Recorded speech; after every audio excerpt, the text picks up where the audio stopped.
What's up, and welcome in to Under the Hood with me, Jonathan Hood. Thanks so much for downloading the podcast and checking us out on YouTube as well, youtube.com. Make sure that you like, share, and subscribe and comment on the things that we talk about. We got plenty of content for you from college football to the NBA and the Bulls and everything else in between. I got a chance to talk to the first time to an expert on baseball. You can check out my conversation with someone that I admired for a long time, Russell Dorsey from Apple TV and Yahoo Sports covers baseball. It's all there. So check it out again on Under the Hood with Jonathan Hood. And we're having so much fun and definitely having fun talking college football with Darius Brockett from Brockett Media. Make sure that you follow him on YouTube. Hit that subscribe button for his content. Also from College Sports Nation, Darius Brockett joins us right here on Under the Hood with Jonathan Hood as we cannot wait for the Thanksgiving holiday and the great college football we're going to check out. Darius, as always, I appreciate your time. Thanks for coming on the show. No, thanks for having me. Whenever you ask, I'm always going to show up. Uh, you have given me a platform, and B, I've listened to you ever since you reached out to me, and I love what you do. Again, we were talking before we got on. I mentioned CM Punk, and you had him on, and Yeah. I may not be the biggest wrestling fan. I haven't watched wrestling in a long time, but CM Punk was part of my childhood, and I've been watching wrestling at least until the John Cena retirement tour is over. So I definitely have to go take a listen to that. Yeah, man. It's I'm glad you helped me promote that because I forgot. Yeah, CM Punk was with us on the Cap and J Hood Morning Show. You can check that out. Also, a part of the mix on the Under the Hood with Jonathan Hood show. So much content, and we appreciate you checking it out wherever you are watching or listening to us from. And so we turn to college football. I have a question. May I start with a question, sir? Always. Okay. Darius Brockett, is the following statement correct? A two-loss SEC or a two-loss Big Ten team, or a one-loss ACC or a one-loss Big 12 team, can that formula get at-large bids in your view? Yes. They can get at large bids because what the committee has showed us is it's all about the eye test first and foremost, but also they've slightly have made emphasis on not punishing teams who will play in those conference championship games. So if we look at a one loss Big Ten, which how it looks so far, as we stand talking today, it will be Ohio State, Indiana playing each other in the playoffs, and whoever loses that game still presumably a lock. Where even if a Texas A&M, if they have a one loss, and how we see it today, whoever they play, if they win, they're in. If they were to lose an SEC championship game, it is a lock.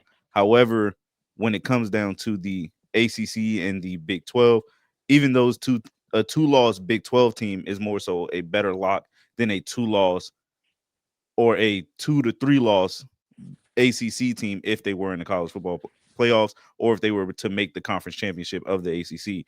So it is easier to see those arguments for the Big 10 and the SEC and the Big 12 than it is for the ACC by itself. So as we take a look at it today, what do you look at the ACC today? If you were putting together the bracketology of it all in college football? If we're putting it together today, the only way the ACC can have a true standing chance and maybe not compete for a national championship, but at least have someone to represent the playoffs, Virginia. Virginia has to win. They're in. SMU has now brought their name into the forefront. Most likely, they will be ranked at the College Football Playoff Committee when on Tuesday, so that gives them a chance. But those two teams have the best chance to represent the ACC. I know people are asking, where's Miami? Miami has to get in that large bid to get in. That's very hard to do. And Miami's best chance of making the college football playoffs would have to be winning the ACC conference. And given the scenarios that we've all talked about and everything that you need to happen, Miami would need about 8 different possibilities to happen. You would need Virginia to lose. You need SMU to lose. You have to beat Pitt in a dominating fashion. Georgia Tech Yeah. would have to fall because you will own the tiebreaker against Georgia Tech, but it's a lot. So your two best friends to help you in this case, if you're the ACC, Virginia being right now your highest ranked conference champion because they hold the tiebreaker and the keys to their own destiny to making the ACC, and then possibly SMU if they win out on this final week of the season, and they will duke that out. So those are your best two possibilities. What was the biggest surprise for you over the weekend, Darius? Because I'm watching Pitt just run over Georgia Tech, and I'm like, what? Like they weren't even on the field. I've seen Georgia Tech, and I know how good that team has been. But boy, Yeah. that was just a mismatch. What about for you? So I wish I could say that. I wish I could say that was the biggest surprise. It really wasn't. If you look at what Georgia Tech has done throughout this entire season, they kind of escaped death every turn, every corner since they beat Clemson. They play Wake Forest, they get away with the offsides penalty that should have been called and it's not, and they get a massive stop on that fourth down, and that's what helps them win that game. And in any game that you've watched them play, it seems like they're a one half team where they start real slow with Haynes King and trying to get that, and Brinke trying to get that offense going and having to rely on the defense a lot more. So that game didn't really surprise me. What did surprise me, I would say Notre Dame. Notre Dame Mhm. surprised me from the way they won. Again, common opponents matter. They play Syracuse, and although we look at Fran Brown and that Syracuse team is like, what happened? You guys fell off a wagon after getting the 10 wins. Notre Dame's dominance is what's been clearly the most surprising part. You go have 21 points before your offense even touches the ball. And then not only once your offense touches the ball, you have a running back in Jeremiah Love who should be going to New York by the end of this year, putting up a masterclass of a game, having eight touches for only 171 yards. Then your backup running back in Jadarian Price having 70 yards on the ground with only 4 touches and dominating the time possession. I know we all look at it and say it's Syracuse at this current stage when we have look at the eye test, but the overall dominance of Notre Dame has been what's really been surprising. And then even on the flip side, if I go transition to the SEC, Oklahoma, not only did Oklahoma beat Alabama the week before, they come Mhm. into this game and the biggest question was their offense. How good will John Mateer look? How well can we trust this offense? John Mateer has struggled since coming back from that hand surgery on that thumb, and the offense just hasn't clicked well. But Brent Venables being a master of defense ever since he took over the play calling this season, we saw a night and day switch within this defense. One of the best defenses in the country, and still without having R. Mason Thomas. So those two teams by far are my biggest surprise of this weekend. But Darius, 2 weeks ago, the way Pitt lost, that was a bad loss for them. I just didn't know that they'd have that kind of firepower early, the way they did early and often against Georgia Tech. I didn't expect that. Not at all. Look, the thing about Pitt is this team isn't a bad team. It's Mhm. just they are not in the right situations at every given moment. Again, they have Eli Holstein, who they start. Then they bench him for the freshman and Mason Heinschel, and their offense definitely looks different.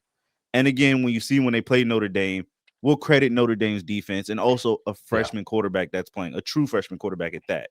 So that's how I look at that game when, again, I know we shouldn't just always say Notre Dame, Notre Dame, Notre Dame, but that's what it was. Notre Dame put on a dominant fashion, they and did. it showed that they had the better players. So when you look at them, fast forward to this week, Pat Narduzzi, his whole goal was win the ACC. So him losing to Notre Dame didn't bother him at all. His guys probably had the least amount of pressure put on them, and to go perform on prime time again in Bobby Dodd Stadium in Doak Stadium, it was amazing. It was amazing to see that.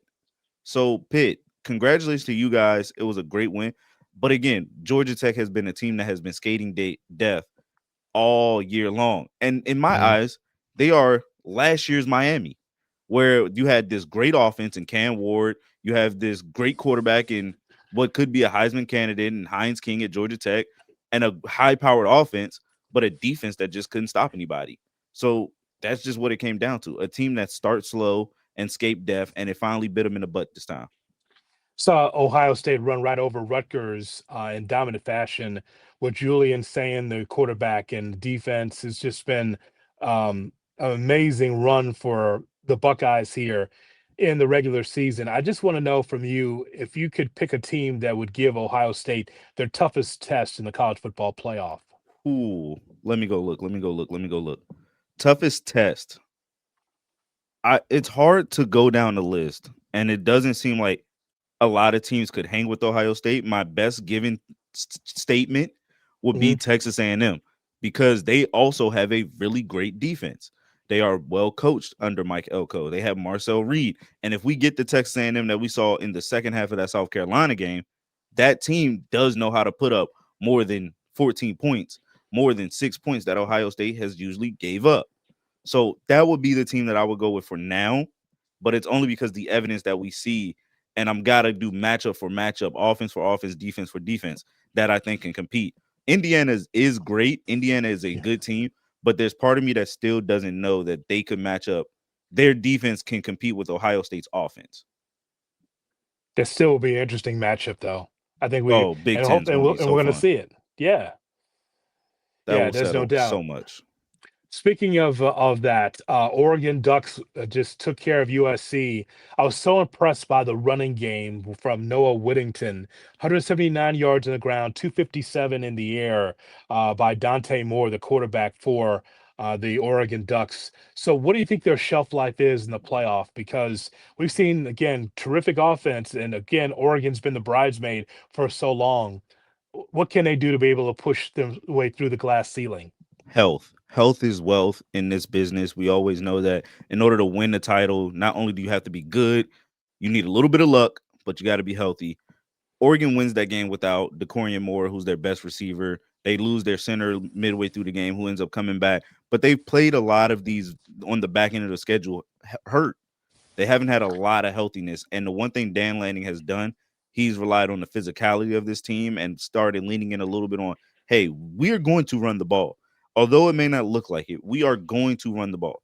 And they've allowed themselves to be more aggressive, something that we haven't seen from an Oregon team in a long time.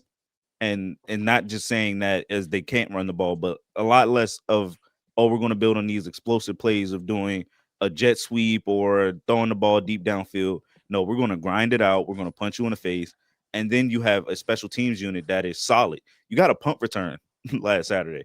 And it's Yeah. something that rarely happens, but when it does, it flips the momentum and you can see it just shuts the lights off on opposing teams.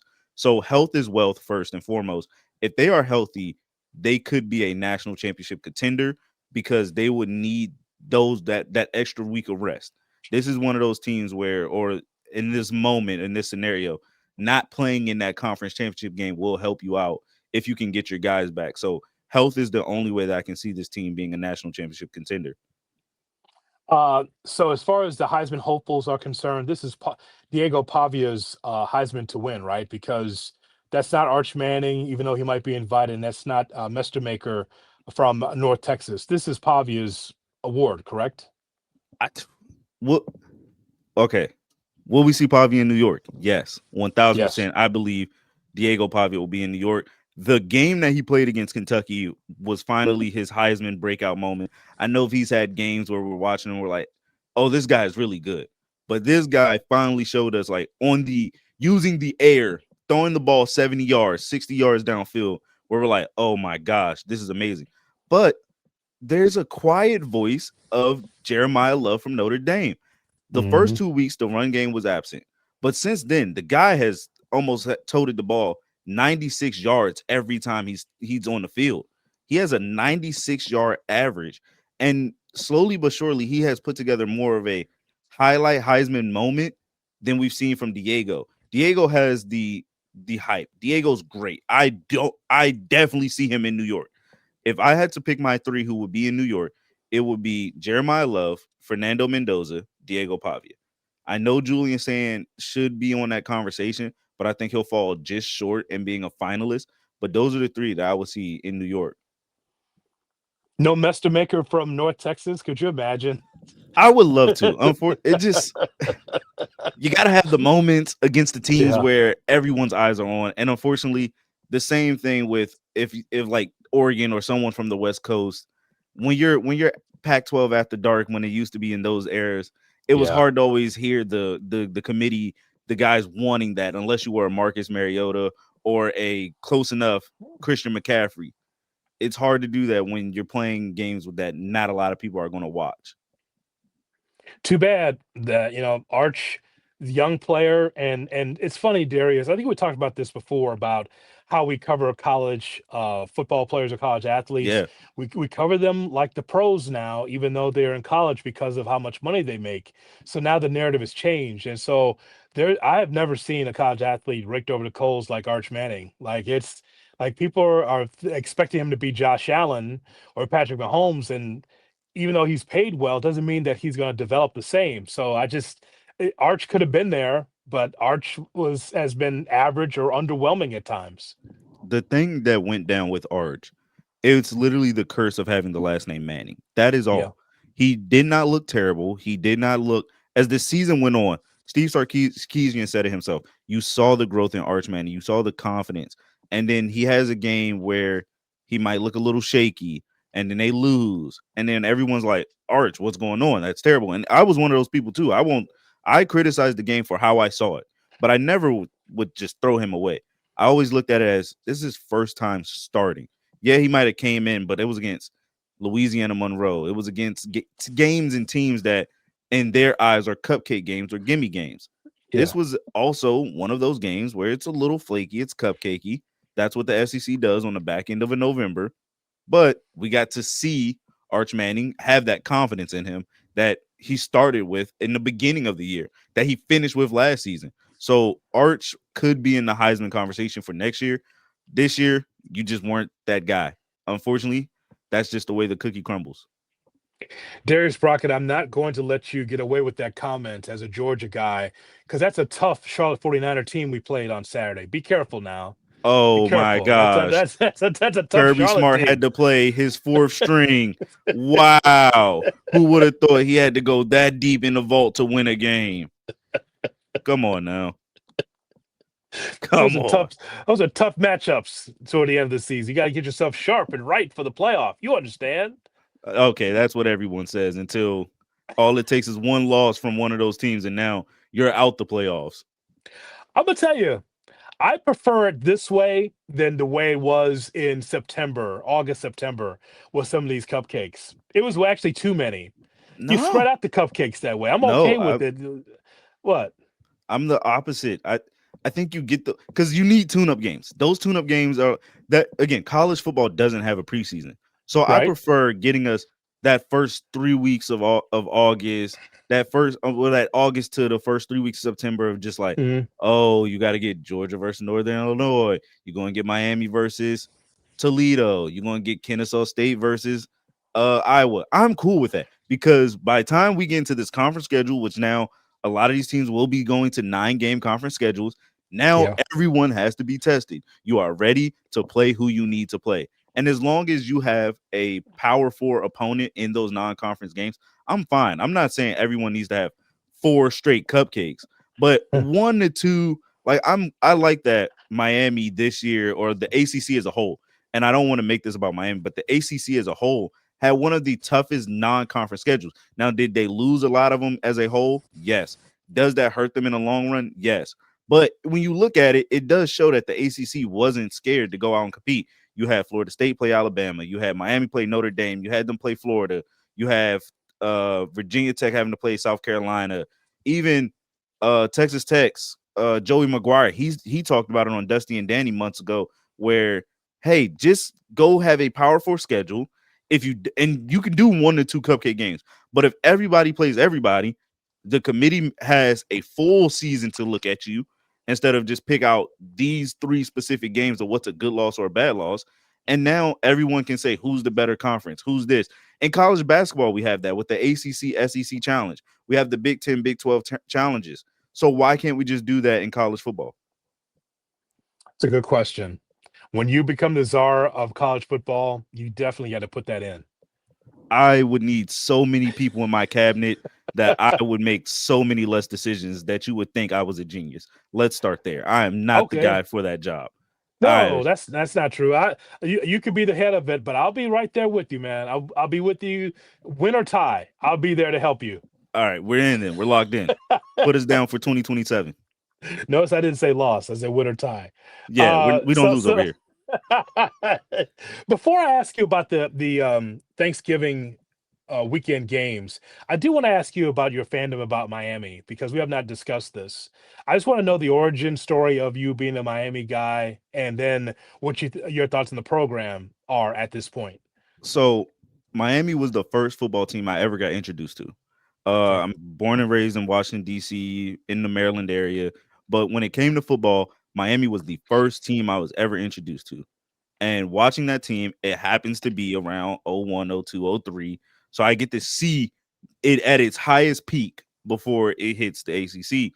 And I just never left. Like it wasn't that Maryland was bad. It wasn't like any other local team had my support. It's just that was the first team that introduced me to football, and football was a sport that I fell in love with. So I just never looked back. And as I fast forward now to where Miami is, it's a program that has ups and downs. It is a program that is always close but never there. It's a reason why everyone every year someone says the U is back, the U is back, the U is back, and then it's not back because they lose 2 games, or they show that they can be back and then they're not there. So it's been a roller coaster ride. I wouldn't compare it to a Alabama fan who's been spoiled all their years and then had this season and last season to finally complain. I wouldn't compare it to a Michigan fan. I wouldn't compare it to even Ohio State's fan. But I will say the fandom of Miami in this origin, it doesn't run deep as if I was born and raised in Miami, Florida, but it does run just as hard and just as deep. And I bleed that orange and green.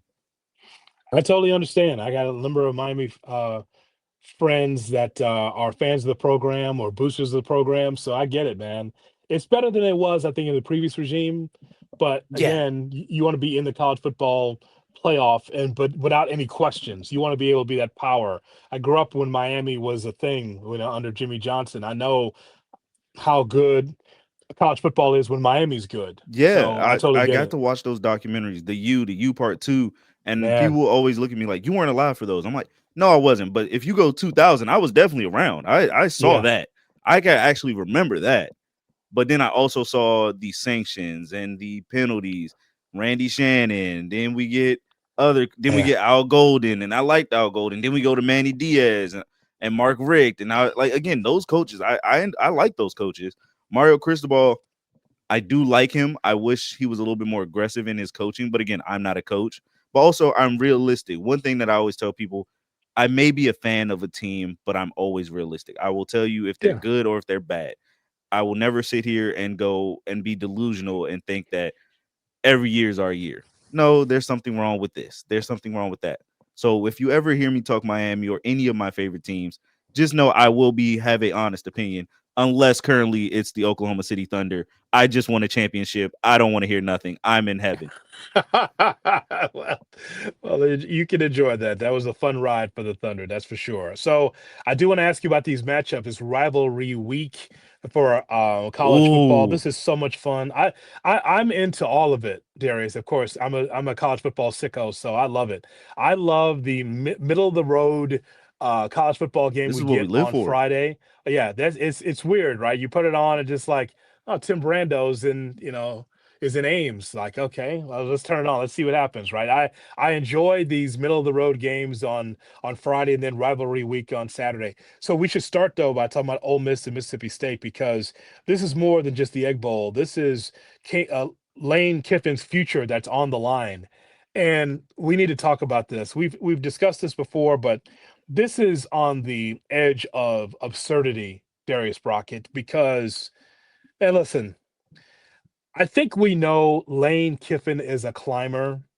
Lane Kiffin is never comfortable in his own skin. He's always looking over the fence and see what the other job is. What's the next job that I could take? Never comfortable in the position that he's in. And so I think it's pretty clear that he's good as gone, and that this job he's had in the state of Mississippi was just a job in which he could just climb to the next job, just an opportunity for him to just get over the hump and go someplace else. And so I think it's clear that he's gone no matter what happens in this game. What's your opinion Well, on that? a man that I admire who started my journey in the sports once said these words: "Not so fast, my friend." Mhm. Jonathan, as much as I would want to go down that route, there's a big part of me that thinks he stays in Ole Miss. Why? This is the most success he's ever had. He has a environment that's willing to support him. And although yes, we know the history of Lane Kiffin, the tarmac, 1 year at Tennessee, and getting fired at US, like we know the history of him. I think this is also the most comfortable we've ever seen Lane.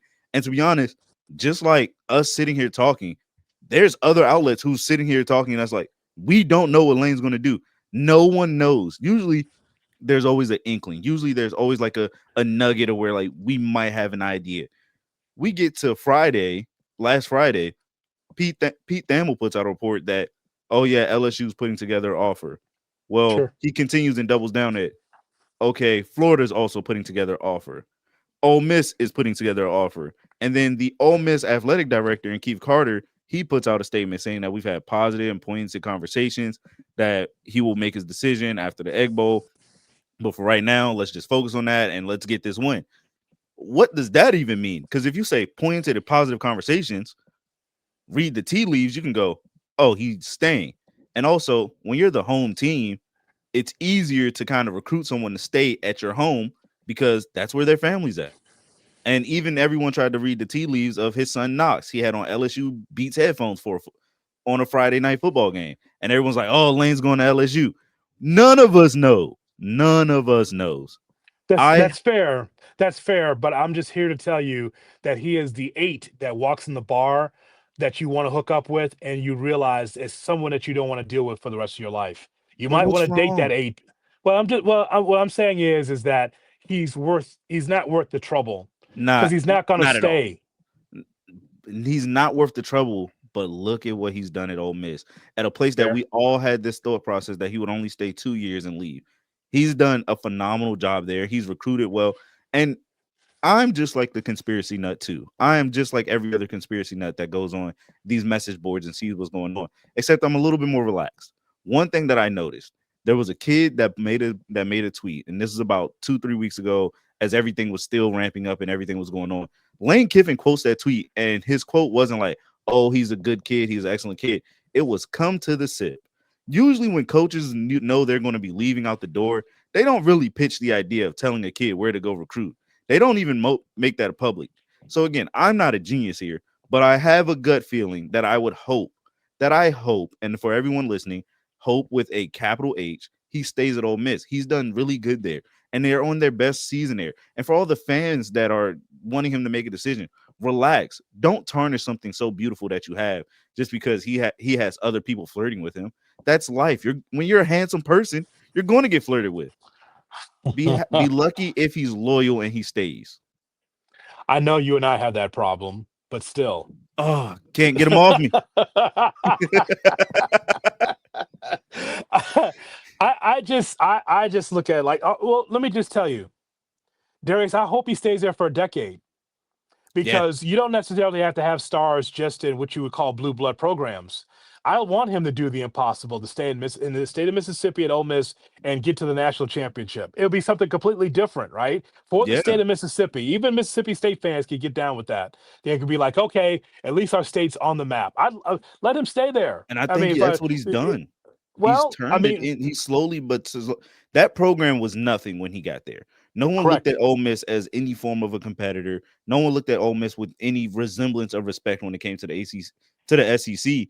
So one thing that Lane can always say and hold his head high on, he got to a program when it was bad and then elevated it. Not a lot of people can elevate programs at its worst state. So for anyone at Ole Miss, you got to be happy with that, whether if he chooses to leave or if he chooses to stay. Some of the other matchups that we're looking forward to over the weekend is Ohio State against Michigan. That's big in these parts. Darius, I'd love for you to spend time in Chicago and check out all the college bars that we have at Wrigleyville and across downtown. I mean, there's plenty of Ohio State and Michigan bars. And so this is always big here in the Midwest. I just want to get your thoughts about how close Michigan can keep this. Seems lopsided to me from Ohio State standpoint, but in a rivalry game, you just never know. Like you said, you never know, and nothing motivates you better than hate.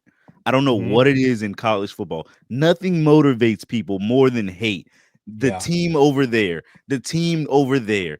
Why do you hate them so much? And Maryland played against Michigan last week, and Michigan unloaded a can of you know what on them. But Yeah. it was a weird game. Did it feel like they were saving something? Why didn't we see Bryce Underwood run a lot? Well, you got to play Michigan, and this is where you can show off everything that you have. And for those Michigan fans out there, you can put it in the comments when this video drops. How many days has it been since Ohio State beat Michigan? Give me the number. I know it's over 2,000 at this point. Yeah. And there's a random counter I know because I looked it up on Sunday where it just tells you how many days it's been to. It's a random website. I wish I could remember the name of it, where it just counts down every day and it's a new meme of like the Ohio State Buckeyes losing. That shows how much things can change. So even if this game feels like it should be a runaway, right now the odds makers have it as a let me see. They have it as a double-digit spread, but Hmm. not even like a crazy. It's 10 points. There's a chance. That's what you're telling Michigan fans. There's a chance that if we get this within 10, we can win this game. It Yeah. doesn't matter how good this offense is, how good that defense is. If we find a way, we will win this game. And I think that's the fun part about it. Oh, it's at 9.5 now. It is now at 9.5. So, Michigan fans, you have a chance. That team has a chance. Sharon Moore has done a very good job with Bryce Underwood. The Northwestern game may not look good, didn't look good 2 weeks ago, but against Maryland, he looked fine. They have a chance. Ohio State, this is your chance to submit your legacy. You win, you're in. You lose, you are most likely still in unless you were to lose in the conference championship. But you win this game. Not only does the flip side of bragging rights go back to you guys, but also your college football playoff is cemented. Also, Texas A&M against Texas, another rivalry game. The dominance of the Aggies we've discussed, but then Arch Manning. I want you to give our listeners and viewers your letter grade for Arch Manning, because we got a feeling that A&M can win the game. But just your overall thoughts on Manning as a quarterback. Arch this season, if I had to put a letter grade on him, ooh, I would give him a B. I would give him a Hmm. B. Again, he started off a little shaky, little unnerving to where everyone was questioning why did it look like he was wincing on certain throws? Was he hurt? What's going on with his shoulder? Sark had to shut that down and say he's fine. Then we saw him get confidence against those cupcake games. Like we said, those tune-up games that we all love in the first month of football. Yeah. And then you see they lose to Florida, and you're like, "Ooh, whoa, what's up? What's going on with you? What's happening, bro?" And then he slowly develops again. And so that roller coaster ride, you can never have an A+ game, but you do see him slowly putting it together each week. The offense opening up more and more. Here's the problem.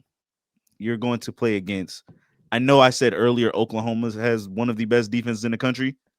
Yeah, another one also resides not only in your conference but in your state down at College Station in Texas A&M. That is a defense that you are going to have to run into, and they are hungry. They are going to come after you. They are going to blitz. Mike Elko is going to be aggressive. He's going to make that quarterback uncomfortable over there by the name of Arch Manning. Is there a way they can do it? 1,000% they can win. When you have an offensive mastermind like Steve Sarkisian, there's Yeah. never a moment it's out of a doubt. Right now, Texas A&M on the betting line, it's 2.5 for those degenerates out there that love to earn them some money. You got to Hmm. get it at 2.5.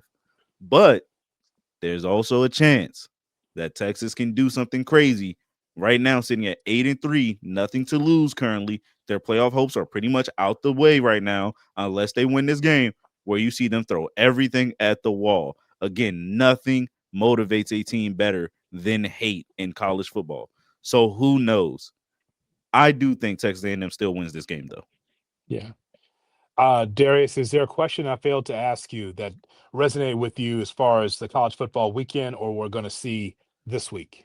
No, you got everything. I think we hit everything. The biggest thing so far is Ole Miss Lane Kiffin. Like you said, it's weird to have to be courted and you don't have a lot on your resume. There's only Hmm. 3 national championship coaches in college football right now. That is Kirby Smart, Dabo Sweeney, and then you have Ryan Day. So for all these coaches that are out here getting courted, it is very interesting to see how Lane's name is the hottest name out there. James Franklin going to Virginia Tech, that's amazing. I think that'll do Hmm. wonders for that pipeline. But outside of that, I'm just ready to eat some food and watch some football. I think Yeah. this is this is what we all wait for in college football because every game now has so much more of a determining factor. And to anyone who said the 12-team playoff would diminish the value of the regular season, clearly you owe anyone who tried to tell you the 12-team playoff was perfect an apology because this week of games matter so much more than if it was a 14 playoff. I hope the apology matches the long rants we've been seeing on social media and on video from the pillars of the college football community that said exactly what you just said. I hope Yeah, I hope we get that apology. I don't think we're going to get that apology though. we should. because I will go on the record, and I've said this to numerous people behind closed doors. I've gone on records numerous times. 12 is Mhm. perfect. We don't need to expand. We know the Big 12 wants to go to a 24 model. What this isn't college basketball. Let's relax. Yeah. 12 is perfect. And if you think it's not, look at what we have now. Look at what we had last year. Yes, there still need to be tweaks made to it, but 12 is beautiful. Lastly, sir, and I appreciate your time. What is the must-have at the Brockett household for Thanksgiving? I am a simple man, and I know this is going to be a very divisive statement. Stuffing is a must have. Dressing, whatever you call it, that Yeah. is my go-to on every side dish. I know I could say mac and cheese, I could say yams, I could say collard, I could say turkey or ham. I Hmm. do not even care about the protein. I've had fried chicken at one Thanksgiving, I've had a turkey at one Thanksgiving, I've had a ham, I've had someone try to do a mix of a turducken. Throw it out the way. Don't care. Don't care. Is there going to be stuffing and or slash dressing, depending on how you call it? Will that be Uh-huh. there? And at least I need my own pan. That is that is the must have. Your own pan, is that what you said? Yes, gotta have my own pan. I would agree that stuffing is definitely on the team photo. You got to have that because you don't have it year round. You only have it during this time of year. 1000%. You it had that is your six man off the bench. That is your six man. They may What? not get How? love, but they're dropping 30. Where is cranberry sauce on your list? Ah, all the way. That's like all the way at the end of the bench, 12th man. Okay. You get in on garbage time. If I feel like you've earned a minute, you got to show me in practice. I'm fine. You're good. You're That's here, funny. but it's just because we couldn't get we couldn't get juice on the roster yet. We didn't have enough juice on the roster yet. Totally understand. Tell people where to find you on YouTube and your social media platforms, Darius. You guys can find me at Brockett Media everywhere. Yep. Brockett Media. For anyone else with more confusion, Rocket, add the B in front and an extra T. It is that simple. I am very grateful for this, Jonathan. I always like that you have me on, or you at least ask me to be on, and if I can, I will always say yes to you. This is fun. When are we going to talk about these Bears? They're amazing. I love them. Hey, they're doing well. They're doing well. I want to hate so bad, but it's so hard. It's so hard. You guys are so good. It is. It's been great to be able to watch a team that has gone through a lot this season, especially with the injuries on the defensive end, and still next man up mentality, and they just Mhm. continue to fill the bill. And by the way, Darius, this is not a team of dominance. The Chicago Bears, Not at they're all. It's not. a They're, team of luck. it's a team. It's a team of luck meeting skill, Windy and this City is luck. where you can find the coaching and the skill and the luck all mixed in. Hey, brother, you never apologize for 8-3. Like whether or Never. not you, because it's funny around here, a lot of people are not into college football as much as I am, but you'll have callers talking about strength of schedule in the NFL, and I always find that funny because I call them out as college football fans. Oh no, I don't like college football. Then Oh, then why are you the talking college football with me then? They say yeah. why are you talking about strength of schedule? Like we have a Denver I Broncos fan that calls in and does the same thing, talks about the strength of schedule. I go, have you seen the Broncos strength of schedule? Did you not lose against the Raiders? Like it's yeah. just funny to me because to me, the NFL is a whole different conversation. Man, it's so hard to win. Man, when you win, you bank it. You better enjoy it. Yeah. And that's strength of schedule conversation. If they ever have that, bring them straight to the college level, and they'll have 14 billion conversations of why this team's better than that team because they had to play 8 SEC opponents. And oh, I can't get started. I will get flustered, and this will lead into a whole nother debate here. Strength I of call them out all the schedule. time, but on behalf of college football fans like me, and I prefer college We over the appreciate NFL. you. I've always been that way, which makes me the odd duck around here, which is all good. I don't mind being different. The point is, though, is that um, the strength of schedule conversation falls on deaf ears when you talk about the NFL. Yeah, NFL, that even the bad teams are good. They have good yeah. players. You So play who's on the schedule, and you got to win those games. you got to win them.